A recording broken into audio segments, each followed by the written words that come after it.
Today on an all-new Dr. Phil, their daughter relapsed after leaving rehab. I would not give you access to her. I don't think you're right. They blame each other. I'm not enabling her. Ed has not changed. It's mom. There are things you're doing that are contributing to her toxic behavior. Probably. There's not probably. Versus dad. You did heroin. Where'd you get the money? My dad, almost every day. You're lying. How are you going to say that you didn't know that? Let's do it. Have a good show, everybody. Here we go. This is a safe place to talk about hard things. Stand by, Dr. Phil. I try to be an emotional compass and point you in the right direction. In 5, 4. I am not giving up on you. Go, Dr. Phil.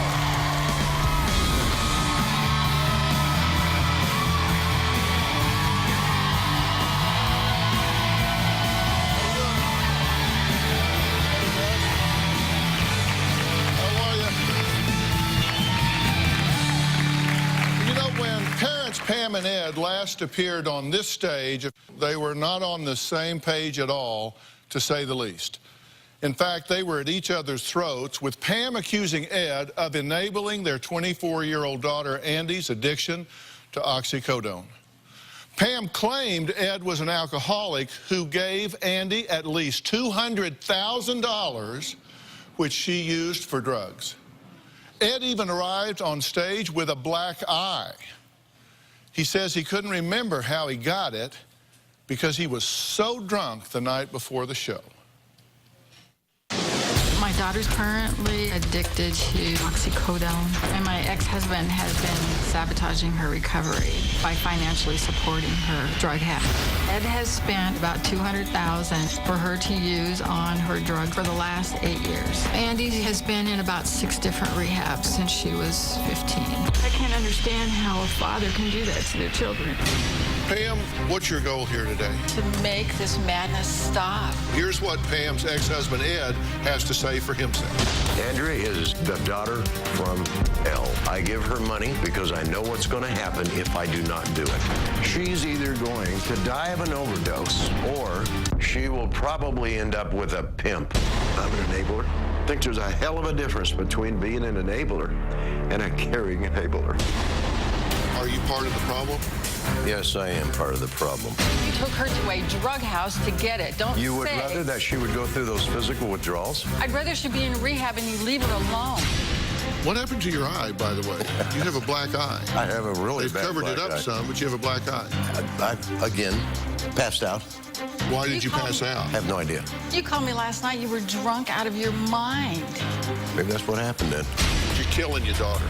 What do I do? Tell me what to do. Do you really want to know, or is this just a glib question? We have to understand you're giving her that money to make yourself feel better, not to help her. I think that's a crock of but I'll go along with it. All I want you to do is tell me what to do. How can I help my daughter? That's all I need. She's smoking black tar heroin. She is playing Russian roulette and spinning the cylinder every time you give her money. That has to stop.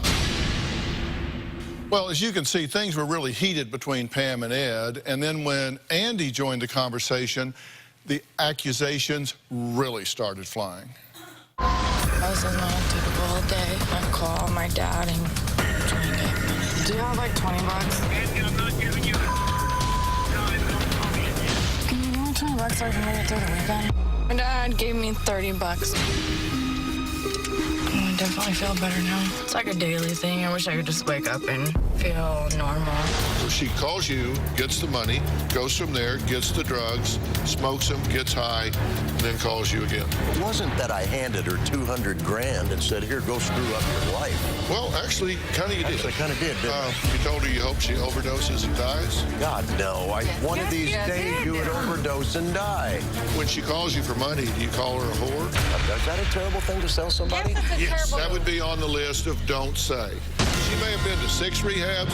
I'm not going to be involved in number 7 if you two are not willing to do as much work while she's gone as she is while she is gone. Ben Levinson, he's the founder and CEO of Origin Recovery Centers, and we're going to have to do whatever has to be done. Are you willing to do this? After the taping, Andy went directly to Origins Recovery Center on South Padre Island in Texas, where counselors said she did well for the first 90 days. Then, after spending some time in a sober living facility, Andy relapsed, which started a downward spiral. Now, ultimately, Andy had to move back in with one of her parents, and it just went from bad to worse. I had nowhere else to go, so my only option was to go back home. I let Andy come home, but I had some rules. I had a curfew. If I drank again, she was going to cut off visitation with my daughter. She was there for about 2 weeks. One night she got drunk and she didn't come home. My mom kicked me out. I moved in my dad's place just because I had nowhere else to go. This time, when Andy lived with me, I watched her like a hawk. Anytime I gave her money, I got the receipt. I was so adamant about knowing where every damn dime went. I'm not enabling her because I have learned my lesson. Ed has not changed. It was like, here we go again, deja vu all over again. My dad didn't have rules, but I did start drinking more. My dad gave me minimal amount of money. It was $20 a day, if that. Moving in with her father was the worst thing that could happen to her. I set her down, and I said, Andy, you're drinking way too damn much. You don't approve of it. In order for me to get through this interview, I had to drink to get through it. I can't function right now. A few weeks ago, Andy texted me and told me that she was going to move to another state to be with a family friend, and I don't know if she's doing drugs. I knew that if I stayed there, my drinking was going to get worse. My greatest fear is that she will die, and there's nothing I can do to stop it. Well, Ed blames one person for Andy's relapse, and it's frankly not Andy. I blame Pam for Andy's relapse. Pam is the coldest woman I've ever met. I wouldn't call her a bitch. She is a bitch. He is a pathological liar. He is a narcissist. He is the king of manipulation. Pam did not sympathize with Andy after she returned home from treatment. Pam's rules were entirely too strict. She's too harsh. And not set rules down like she's 15, 16 years old anymore. You know, you can't go out at night, or you can't spend the night out. She's 25 years old almost. I find that laughable. That goes to show how out of touch he is with her recovery plan and what you're supposed to do and what you're not supposed to do. Under Pam's rules, I'm not surprised at all that Andy started drinking. It's just absurd. The rules that I set for her, they were no different than when she was in rehab. I believe when Andy got out of treatment that you should sympathize with her a bit. Not baby her, be understanding that she's in a delicate place. Pam needs to be more sensitive. Andy was in a healing process. Don't belittle her. Don't criticize her. If there's any person to blame, that would be Andy. And I believe that Andy would agree. Pam needs to not be so strict. It would help if Pam would lighten up. Let me tell you why I agreed to have y'all back. I agreed to have you back because my philosophy is you never surrender to the disease. That's why I agreed to have you back. What do you think needs to happen? Well, obviously, Andy needs to go back into rehab. She has to find her way. I really think that based on my experience with her in this last treatment facility, that we still haven't quite reached that core of whatever it is that drives her to not work her program. But you don't have all the answers. I don't have all the answers, no, and I don't. You don't have all the answers. No, we've got very few of them. I do think it's a process. I think it's a layered process. Yes. I think it is a family dynamic, and during their last appearance on the show, I gave Pam and Ed very specific instructions on what their next step should be and suggested that they read Dr. Frank Lawless's book, Not My Child. You would think that they would follow my advice and do everything in their power to help their daughter's process, right? Well, did they? Take a look. This book is going to be required reading for the two of you. And when I say required reading, I mean test. Dr. Phil wanted Ed and I to each read Dr. Lawless's new book called Not My Child. When I was given the book a year ago, I didn't really read it cover to cover. I read the book a year ago, but I didn't read it cover to cover because it hit a chapter, it felt like it didn't apply to me, then I would move on to the next chapter. Knowing that I'm coming back on the show, yes, I have read the book. I'm about halfway through it. Not just read the book, studied the book a bit. What I learned from the book.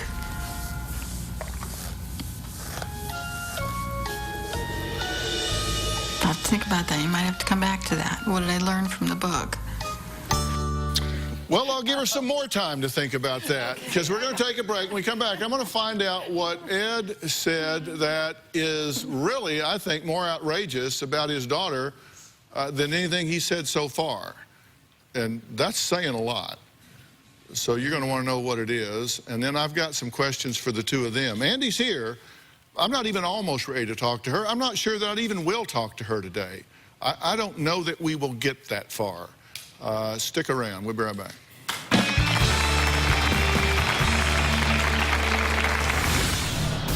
Are you still drinking?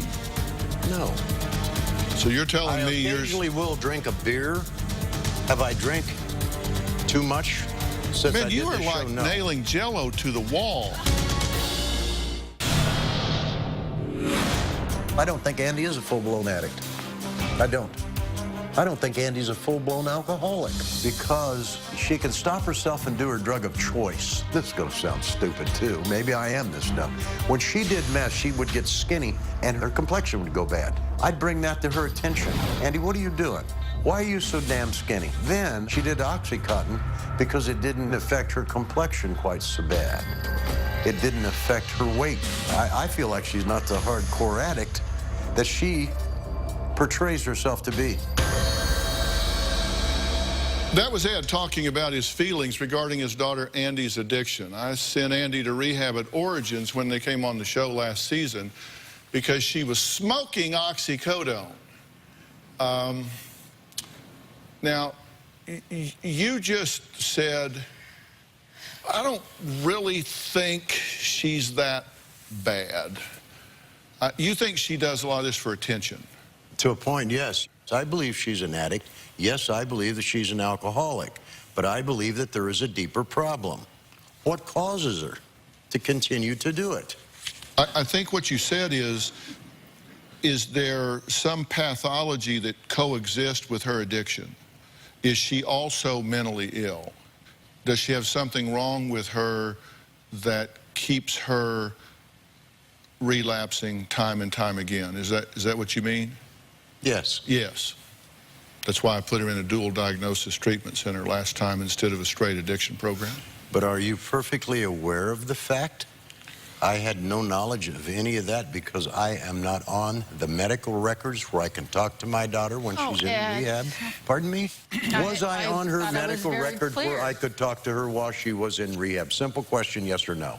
Listen, once I send these folks, make a referral to rehab, I step back and stay out of it. I don't get involved in the rehab whatsoever. But I can tell you if I was involved in her rehab, which I was not, I would not give you access to her while she was there unless it was under my direction. Access to what she's doing. I would not give you access to the records. I would not give you access to her.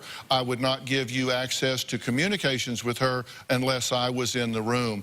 If I was running that rehab program, I can tell you that. I don't know what they did. I can tell you what I would have done.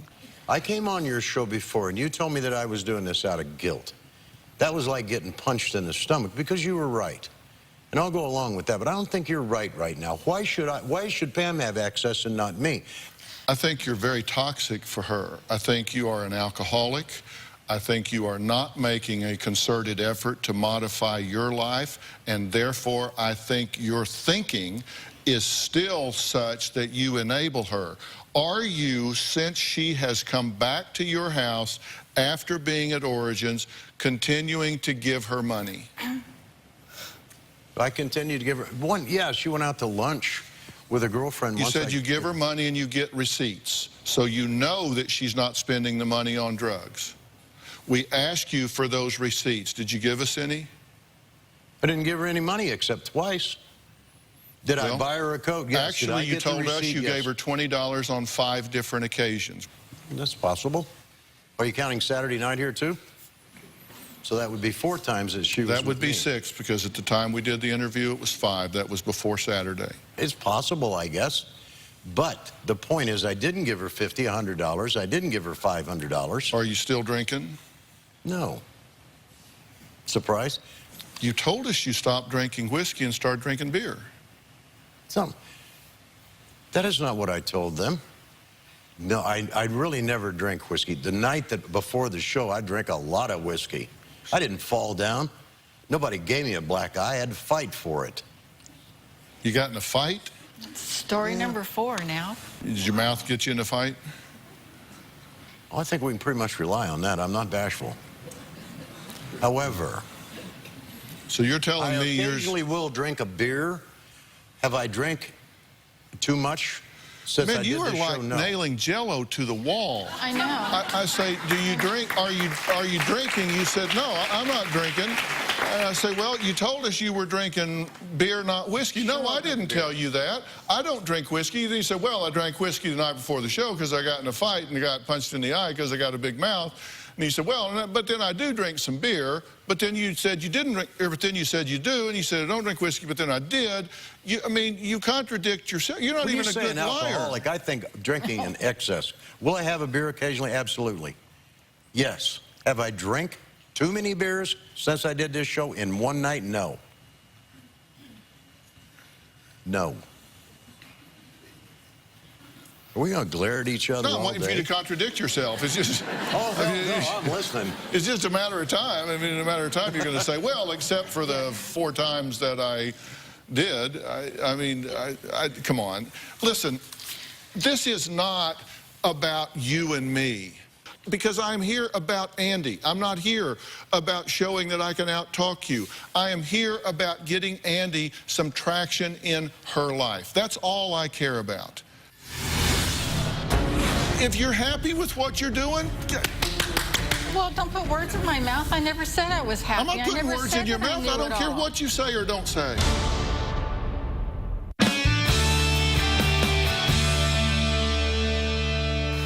Based on results, the 2 of you hadn't got any more idea than a goose how to get your daughter sober.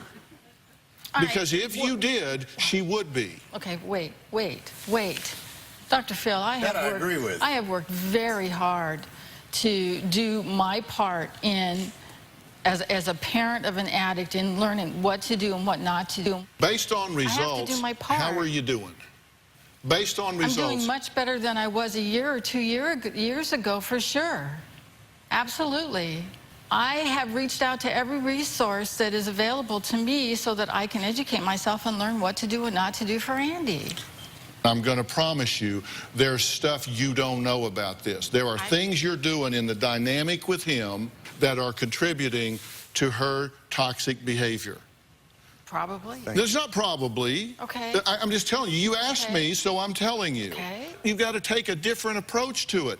If you do the same thing over and over and over and she keeps going to the same spot, you got to take a different approach. You got to do something different. I understand that. And again, listen, I'm not here to argue with you. It's not my daughter. If you're happy with what you're doing, Well, don't put words in my mouth. I never said I was happy. I'm not putting I never words said in your that mouth. knew I don't it care all. what you say or don't say. I want your daughter to get sober and get traction and become my a daughter. meaningful, contributing member of this society. Become a mother that shepherds her daughter. This disease is nuts. I mean, it brings the whole family to a place of insanity. I'm just trying to find sanity for Andy and for I'm divorced from him. He's out of the picture. Unfortunately, he's not. Well, but Andy has to learn how to deal with that. I don't have to learn how to deal with that. Yes, you do. That's what I'm telling you. Where does she go when you kick her out? Toxic Ed. Thank you. No, thank you. When she leaves your house, where does she go? She goes to Ed's. Okay, so he's not out of your life. You say, I've divorced him, he's gone, he's out of it. No, he's not. He is a major player in your daughter's life. Yes, yes, he is. So how can you say, he's gone, I don't care about him, but he's gone. But I say that from the position that I don't have to co-parent with him. I can't. No, you don't understand. I read what you said in your interview. Dr. Phil said that I should co-parent with Ed. That's because he doesn't understand how abusive and toxic he is towards me and towards these children. And if he did, he wouldn't say that. But I didn't go into all that because I didn't want it to be about all of that. I wanted it to be about her. So in his defense, I didn't tell him all that, so he didn't have all the information. So therefore, he said that based on misinformation or lack of information when he says that I need to co-parent with Ed. I read everything. I know everything, and I just gave it back to you pretty much verbatim. And I'm telling you, you do have to co-parent with him, even if it is just to manage his toxicity. You can't even get through a conversation with him. How do you expect me to? I'm not saying you guys need to be fast friends. I'm saying he is a reality. But you can't even have dialogue with him because, like you said, it's like nailing Jell-O to a wall. Show me how it's done. But he is a reality in your daughter's life, correct? He is a reality. And you do have to deal with that. If you're dealing with your daughter, he comes with the territory, correct? He comes with the territory. I had something to do with it, in other words. I don't understand why you go where you go anyway. You didn't divorce me, I divorced you. And the reason I did that was simple. The constant criticism. Leave it alone at that. It's not about me, it's not about Pam, it's about our daughter. If I am toxic, did I not call you 2 weeks ago and tell you if I am definitely that big of a problem, I will relocate, and that was it. Did I not do that? Where'd you go? I'm in on a permanent basis, you know that. Where'd you go? Dr. Phil, I don't know what to do for my daughter, quite frankly. I don't. I've tried different things. Okay. I don't know. Okay. If you can teach me how to, you got to teach me how to do that. I want to see you do it. Teach me. All right. I am teaching you.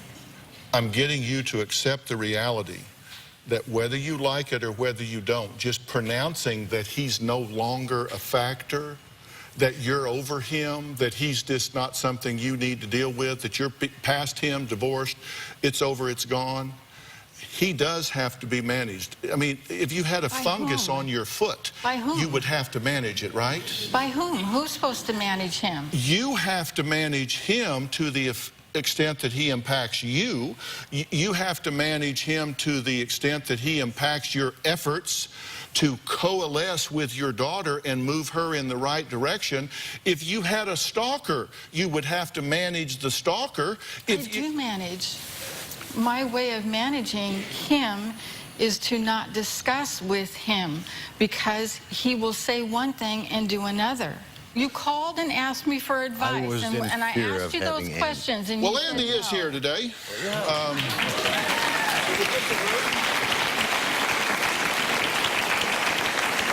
In fact, she is the one that wrote me asking for more help. We're going to find out who she says is to blame for her relapse. We'll talk about that when we come back.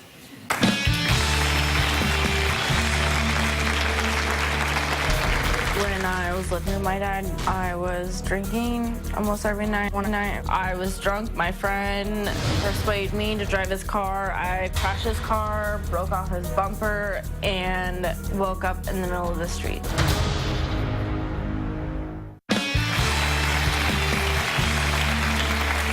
Andy says she spent 90 days at Origins where she blossomed into a responsible, sober woman.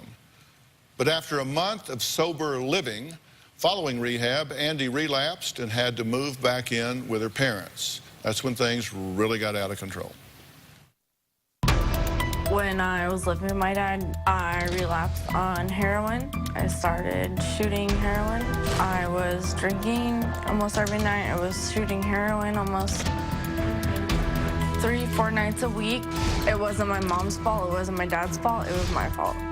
One night, I was drunk. My friend persuaded me to drive his car. I crashed his car, broke off his bumper, and woke up in the middle of the street. I don't know why I don't have a DUI. I have no idea. I love heroin. Last time I shot heroin was about 2 weeks ago. Do I want it? Yes, I really want it.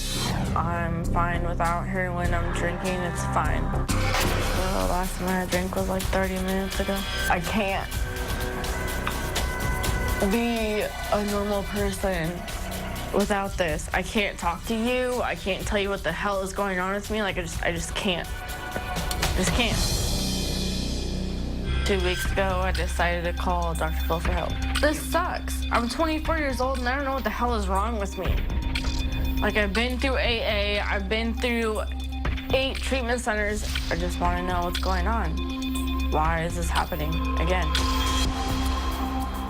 Well, what is going on, in your opinion, right now with you? What do you think is driving you right now? I mean, really, I don't know, but I think I'm just really depressed. I don't know what to do with myself. I don't know how to get better. I was better for a while, and then it just got a lot worse. A lot worse in what way? It just spun out of control. I started doing harder drugs. I was drinking all the time. And when you say harder drugs, what do you mean? Like heroin. And when was the last time you did heroin? 2 weeks ago. And where'd you get the money? My dad. Well, he says he got receipts from you every time, kept them, nailed them down, so he knew that you weren't using the money for drugs. No, that's not true. I miss getting a receipt from you. I remember that occasion when you went to lunch. I never gave you receipts. Ever? There was never any receipts. How many times did I give you money when you were with me? For what, 2 weeks? Like, almost every day. Every day? No. I'm talking about, like, to go to lunch, $20. And you bought heroin with the $20 I gave you to go to lunch. Yeah. But you're saying that I did this 5 times. If No, you ask me no. a silly... Excuse me. I'm sorry. She didn't say you did this 5 times. She said you did it every day. Almost. There was sometimes a couple days where you didn't. Well, then that's not every day. And But how long I was were you out with me? every day. Well, no, but that's not the point, Andy. You're saying that I gave you money every day. That's my point. I didn't do that. I didn't do Yeah, that. I know what I'm doing here. I would go drink every single night, and I'd get money from you. Yes, you can manipulate me. Very easy to do. I love you. From the bottom of my heart. But you're lying. I will provide you with adequate food, shelter, and clothing. But don't expect anything from me beyond that. And no matter how this turns out, I will never, because you're lying, I didn't give you money every day. And in your own words, maybe a couple of days I didn't. Well, we were only together 2 weeks. I'm tired of being the ass out of this whole damn thing. Do you think you are helping or hindering her in her efforts to control this addiction? Hindering. It's becoming quite obvious.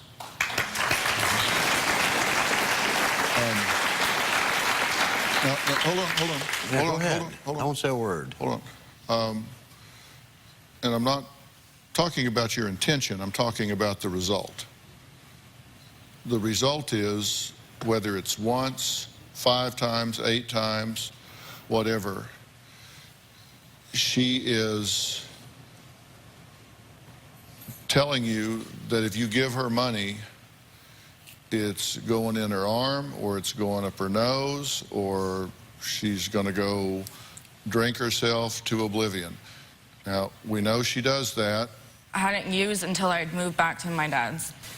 All right, just a couple of weeks ago, Andy moved across the country to be with her new boyfriend, Isaiah, who she says buys alcohol and drinks with her. Well, we'll talk about that when we come back.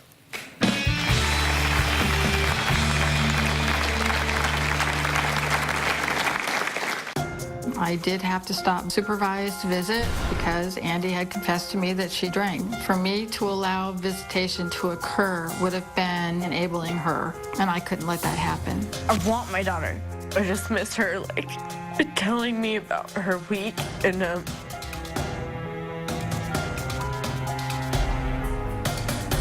Pam uses my granddaughter as a pawn to get Andy to do what they wants her to do. That's wrong. All I'm trying to do is protect both my girls, my daughter and my granddaughter, period.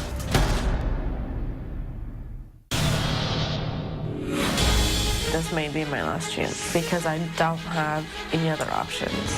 If I don't get help now, I want to see where my life's going to be at 6 months down the road. If Andy doesn't get this under control right now, Andy will die. I choose not to live in fear. I choose to have hope and faith in her that she will find recovery again and stay there. You know, I take the long view of things. Like I said, you can't surrender. And I put together something that is not completely accurate, and so much so that I didn't really worry a lot about specifics of time. This is kind of your linear life here. You know, we take a look at this, and you've been to rehab 8 times, okay? And, you know, your dad's point, and this is a good one, there's got to be something that we're missing here. Because you get 8 times, you'd think you'd make a little progress somewhere. Pam, you spent over $40,000 on this sort of thing, and then the state has spent the rest. You say Ed has given her $200,000 to support her addiction. He debates the math. I don't care about the math. And Andy, you've lost custody of your daughter. You're only allowed supervised visits, so the stakes are very high for you in this game.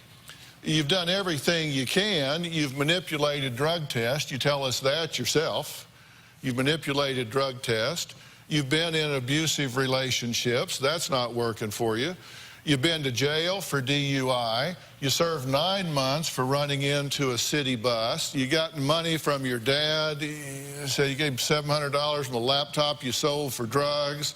You said you've actually stolen from stores to get drug money. Stolen husband's checks to pay dealers because you were afraid what was going to happen to you. I mean, if you look at what's going on here, there's just a decline here. But I'm back to where we were originally. Only this time, I thought I'd covered myself, and God knows I didn't, and I cannot believe it. I cannot believe that you would lie to me like that and do that when it was something so simple. No, no, you didn't lie to me. I lied to myself. I trusted you. I mean, you knew you were giving me money to drink. You're lying. I didn't give you money every day, and I damn sure didn't know you were drinking. You knew I was going out and drinking. How are you going to say that you didn't know that? I don't. Okay, Andy, I don't want, please. That's enough. No more, okay? No more. I mean, you can't really do that. We're trying to, like, fix this. You can't just say, like, not anymore. You can't do that. No, Andy, I'm not listening to you anymore. Why are you not going to listen to me? That's not what I'm not telling listening. you what happened. Here's the thing. Look, you've moved across the country now, and you're staying with a friend. Does he know that you have these issues? Yes, he knows, but he doesn't, like, understand it. I just don't think he understands it. Isaiah, what has been your experience with Andy in the time that she's been with you? I have seen her get drunk, correct. She has not used drugs here. Granted, yet I'm at fault for giving her the alcohol. If you care about her and want her to do well, this is someone that, in my opinion, will never, ever in her life be able to drink socially, be able to have any kind of interaction with alcohol ever in the rest of her life. And to ever buy her a drink, a beer, casually or otherwise, would be to really sabotage her health and well-being. So if you're around her, please be part of the solution and not part of the problem. Too easy, sir. Okay, thank you so much, Isaiah.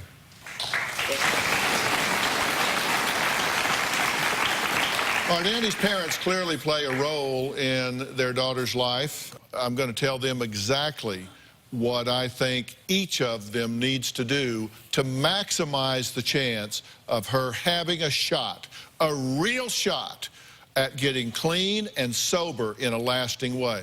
I'm going to put verbs in my sentences. I'm going to be very specific after the break.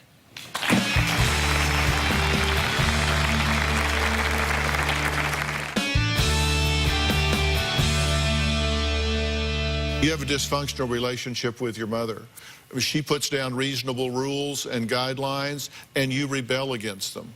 You know, there's a dynamic going on there that needs to be unraveled and diffused. I don't know everything about what that is, but I know it doesn't work for your recovery. You have a relationship with your father that is toxic. And I'm not here to throw you under the bus. You might fit nicely, but I'm not here to throw you under the bus. I believe you are an alcoholic, and I think unless and until you get that under control, you're not ever going to have a clear perspective of what she's dealing with and the ability to help her. I think that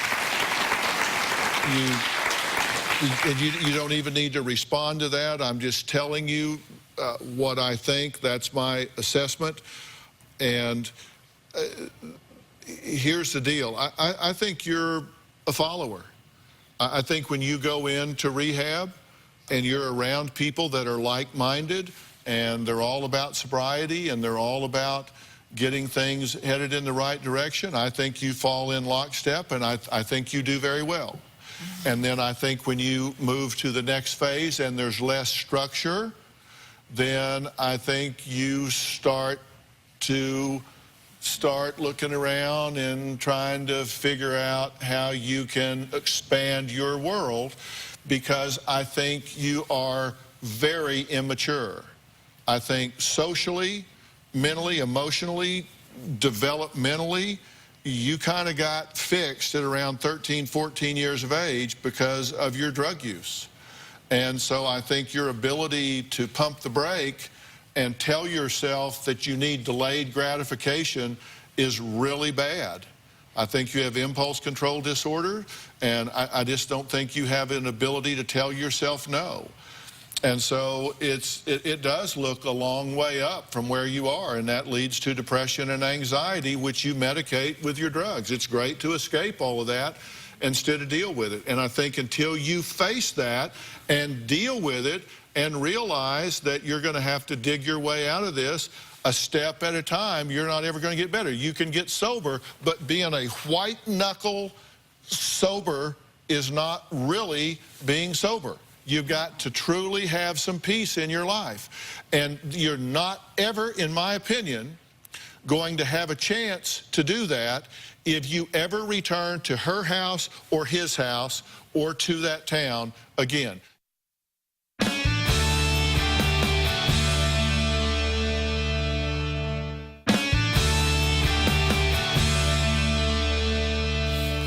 Okay, let me just get straight to the point here. I am willing to hit the reset button with you. I am willing to put you back into treatment, but I am telling you that we are going to do this in a different way, and we are going to focus very, very heavily on your mental and emotional state while you're going through this. You're going to have to deal with the depression. You're going to have to deal with the anxiety. And I am going to seriously recommend that they put you on lockdown from these two for an extended period of time. I mean, how am I just supposed to not talk to my parents? Like, I mean, it's not that. It's just it's hard for me to separate from them. They're my parents. Like, I love them. Yeah. Andy, we love you too, but I think exactly the summary was best. That's what needs to happen. No matter how hard I think I try, I'm toxic for you. I allow you to do too much. I'm toxic for you. I don't care what your mom does, whether anybody blames or anything else. I'm not good for you right now. I'm hitting the reset button. I'm going to give you another shot at this. It's time to grow up. I'd like to get out from underneath the bus. Listen to this gentleman. Do what he's telling you to do. I'm not making a joke. This isn't a joke. Like, It's this is not serious. a joke. I just said that. Listen to him. He knows what he's doing. I sure as hell don't. I don't think your mother does either. There are different stages of readiness for people to change. Like stage 1 is like court ordered, not good prognosis. No. Stage 2 is like somebody that loves me wants me to. I'm doing it to make them happy. Stage 3 is like I know I need to. I mean, in my head, I know I need to.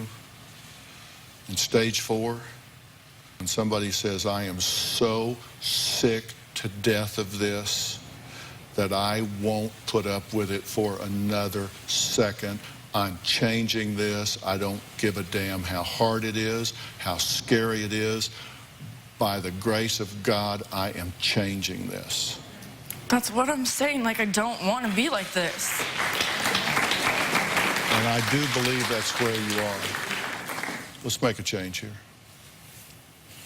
Deal? To weigh in on today's show, log on to drphil.com and share your thoughts on our message boards, or you can use the hashtag DrPhil. I want to thank my guest today. A special thanks to Dr. Lawless. He is the author of Not My Child. This book is a must for parents dealing with their drug-addicted children. We'll see you next time. Thanks so much.